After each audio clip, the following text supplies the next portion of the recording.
I am always so excited when the rhubarb starts to come up in the garden. Rhubarb is one of my favorite things to use, and while you may not grow your own like I do, it is so plentiful at farmers markets and grocery stores this time of year, and I love so many different ways of using it. One of my favorites, and you might remember making a rhubarb butter with me last year, but this year I am making one of my absolute favorites, a rhubarb jam that my grandma taught me to make, and it is so delicious. This utilizes such a unique ingredient of orange slice candy. I know that sounds completely out of place when you're going to make a jam, but orange and rhubarb, as I've told you before, go so well together, and in this jam, it is so delicious and it helps sweeten, thicken, and flavor it into one of my favorite jams, and I think it will soon become yours too. To start, you just need to wash or rinse off all your rhubarb. If you're buying it at a market, make sure to try to buy it from an organic purveyor. That really is the best way to know that there's not too many gross contaminants on it. Just give it a good wash and then let it drain. And then you just want to chop it. What's most important is that you chop it consistently. I like to chop it in fairly fine pieces and kind of slightly pack it into my large measuring cup. Once you have your rhubarb chopped, you can just pour it right into a large 8-quart kettle. When making jams, jellies, or anything with a high sugar content like this, it is really best to use a really heavy-bottomed kettle that's from a really good brand on your stove. It will help the mixture not scorch or burn on the bottom and give it a really even cooking. Once you have your rhubarb in the kettle, you can just pour in your sugar and then set it on the stove. Let it come to a boil, and yes, it will draw out the liquid in the rhubarb, so you do not need to add any liquid. Stir it occasionally, let it boil for about 5 minutes. While the rhubarb and sugar is coming up to temperature, you can prepare your orange candy. Now, if these are hard for you to find, you can find them many places online, but I'm able to find them at my local stores. I like to just chop my orange candy in smaller pieces just so it melts down into the mixture slightly. You will get some of the chunks still of the orange candy when it's done, but that is exactly what you want.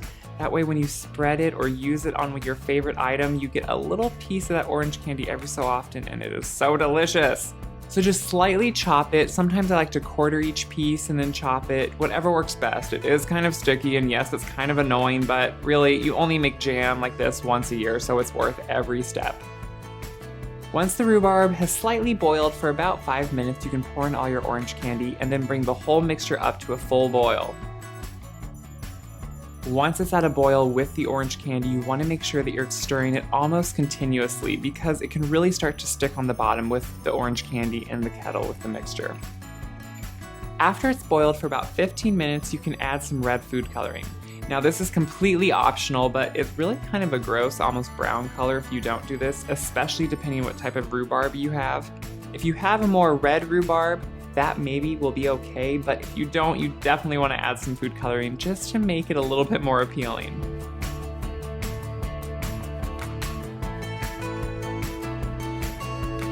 Once it's cooked, to check if it's at the right consistency, I like to just put a little bit on a plate. This also checks the color for you too, because you can see it a lot better. And then stick it in the freezer just for a minute or two and see how it thickens. It just needs to cool down, and then you'll know exactly how thick it will be. If you feel it's at the right thickness, you can take it off the heat. If not, you can let it cook for another minute or two just to thicken up slightly. If you're new to canning and don't know a lot about preparing and what you need to do, make sure to watch the Canning 101 video. It will show you the quick and simple steps to make sure you're ready. And if you're a seasoned canner, just make sure to have your sterilized jars and lids ready to go. When you get to the point of the jam being ready, you want to make sure that your water bath for sealing the jars is ready to go and at a boil, and that your lids have been in the hot water and are ready to go, and that your jars have been sanitized and are sitting ready. Having everything in its place is so important when you're canning, and then it will go together much more quickly.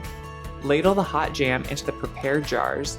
I think it's best to use a funnel because, as you can see, it is really sticky and messy and can really, you don't want to get too much of that sticky goo on the rim of the jar because then it could not create a good seal. so using a funnel is important. Divvy it out in between the jars. Depending on how you measured, you should have about 7 to 9 jars. So have at least 10 ready. That way, if you have a little bit extra, you're ready to go. And also before you start, you want to know how many of those jars are going to fit into your water bath, because you only want to prepare the ones that will fit at one time. 7 jelly jars fit in my water bath at one time, so that's all I'm going to fill. Once you have your jam ladled into the jars, make sure to wipe off each top with a little bit of hot water. This just ensures that you get off all that sticky residue or anything that could be on the rim of the jar, and it creates a good seal with the lid. Place a prepared lid and ring on each one and tighten it.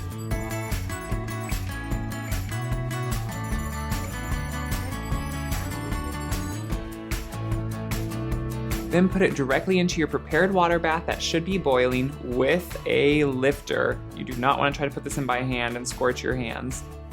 I am telling you this from experience. Believe me, you can't do it. I've tried.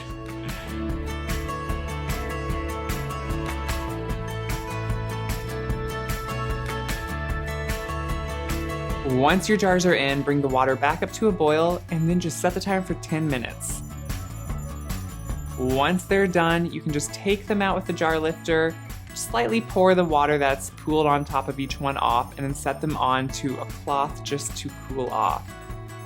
As they're cooling off, you're going to soon hear the pings, which are the wonderful sound of the lids making a seal, and it is music to a canner's ear, and you will soon find out why. This jam can be enjoyed right away, or it can be put into a dark pantry or basement and be kept for up to a year. That is the wonderful thing about canning and sealing jams and jellies and anything, is that you can use it and feel free to save it for as long as you want. Also, this is the perfect gift. I love giving away these as gifts. I can't wait for you to try this jam, and you are going to see why it was one of my grandma's, mine, and soon to be yours favorite. If you agree and enjoy this video, make sure to click like below, and if you want to see more videos from the Gray Boxwood, click subscribe. We would love to have you join the Gray Boxwood family.